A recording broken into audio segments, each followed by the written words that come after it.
Palestinian people want to survive.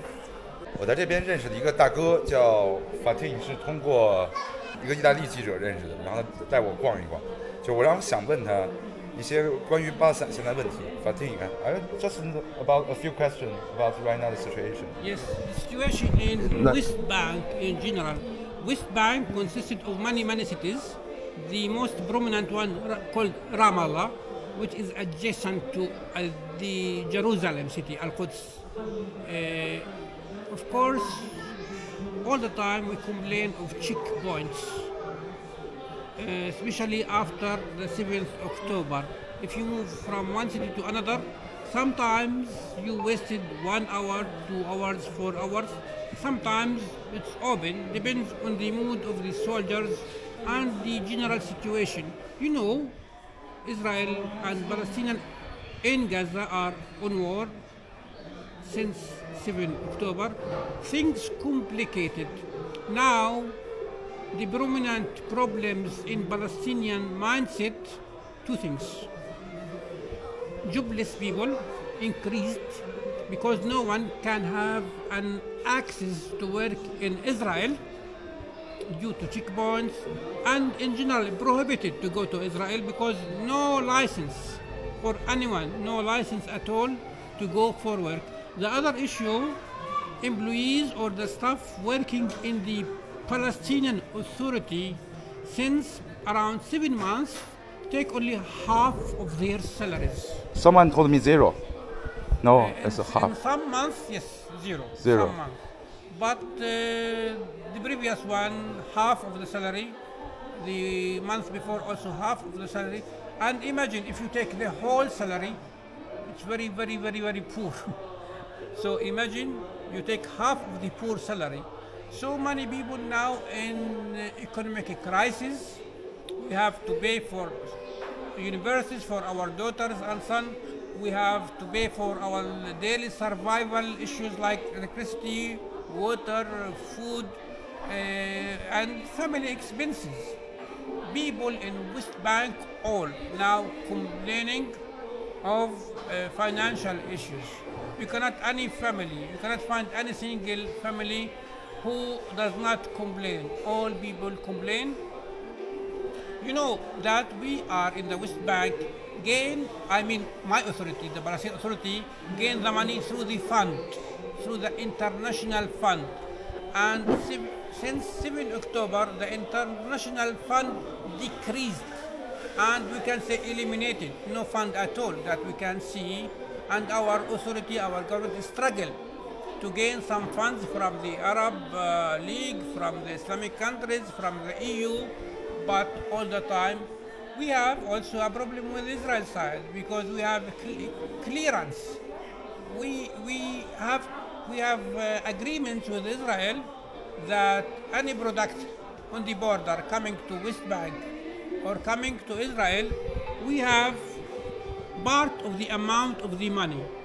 Israel kept all the money in its side. Around $6 billion. Now it's our right. Now it's with Israel. It's with Israeli side, and after pressure, there can be some of that amount, and this sum can be for salaries for the Palestinians employees. That's it. So we don't have petrol in Palestine. We don't have even tourism in Palestine due to the war. We don't have any income that can feed our families or make expenses for our government. And this money is under by Israel control, right? Yes. Israel give the Palestinian government. Yes. Right now they give like less. Yes. The money goes to Israel, and Israel gave us back from that money. But honestly, we can rule nothing as Palestinians. Government can do nothing. The decisions all the time coming from the superpower side, that is Israel. In West Bank, we are hopeless people. We don't have any decision. We don't have a real government. Strong government that can judge the situation or to solve the problems. Everything ruled by one side, by Israeli side. Israel control everything almost. Israel control everything, right?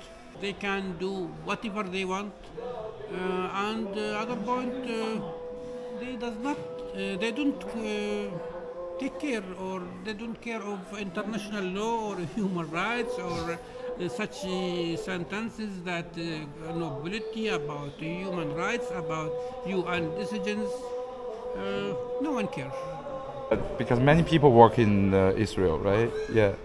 Yeah, 400,000. Thousands of Palestinians work in Israel, and since 7th of October, all prohibited to work again, and their license frozen, no more active.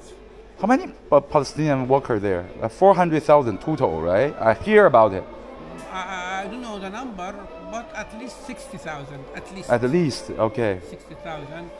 And the critical point that even Palestinians females in the past, it's taboo to work in the Israeli settlements or to work in Israeli areas. Before generations, I mean before 15, 20 years, it's taboo for families that your daughter or your sister is going to work in Israel. Now all females dream and start working in Israel. All the female. Why? Not allowed in the past and allowed now for two reasons. Actually, the needy, families need money in any way. Yeah.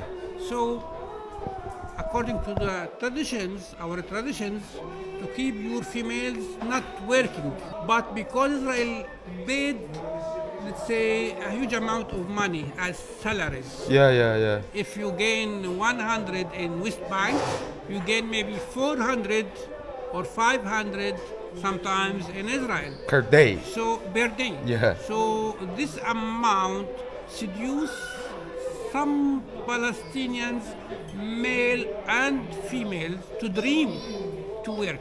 Because if you work one day in Israel, means you work 5 days, the same amount in West Bank. They don't feel shame. Sometimes money talks, but it's a fact. In West Bank, we don't have even infrastructure that allow you to work. And if we have infrastructure that allow you to work, the income will be very, very poor. So it's better for all, male and female, to look for a job in Israel. And now, despite the restrictions, the checkpoints, some people make adventures. They go illegally. Really? Yes, illegally. They can be fired anytime in Israel because they are illegally access to Israel. But even though, because they need money, they make this adventure and move illegal ways, illegal vehicles to be in Israel, to work in Israel. They can punished anytime.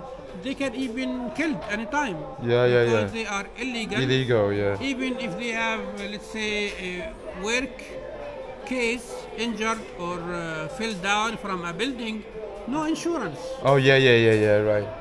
So this big adventure, because Palestinians are in top critical financial issues. They need money from any side, from any way, from any style, because life without money is impossible. Imagine that you have children and your children need milk or food or food stuff. Yeah. As family feeder, you can go to any place legally or illegally to prepare those things. If your neighborhood is blockaded, many families will not surrender. They are just trying to struggle to survive. Life and suffering, it's not new. It's 7 October, things doubled and increased. Even now in the Palestinian market, you can find some vegetables or fruit with cheap prices, but people do not have money in their pockets. It's useless. As I told you before, money talks, money is important for human beings. Yeah. No one can live without money, and Israel knows that Palestinian nation needs money, either from Israel, either from the UN, from the EU, etc. And sometimes they make pressure in negotiation. Yeah. Negotiation in Cairo, in Qatar, around the world, they make pressure that we have the superpower issue, the money. 就是以色列控制着巴勒斯坦的经济的，所以 you think Israel and Palestine have a economy connection, right? No, we have nothing. We work as slaves in Israel.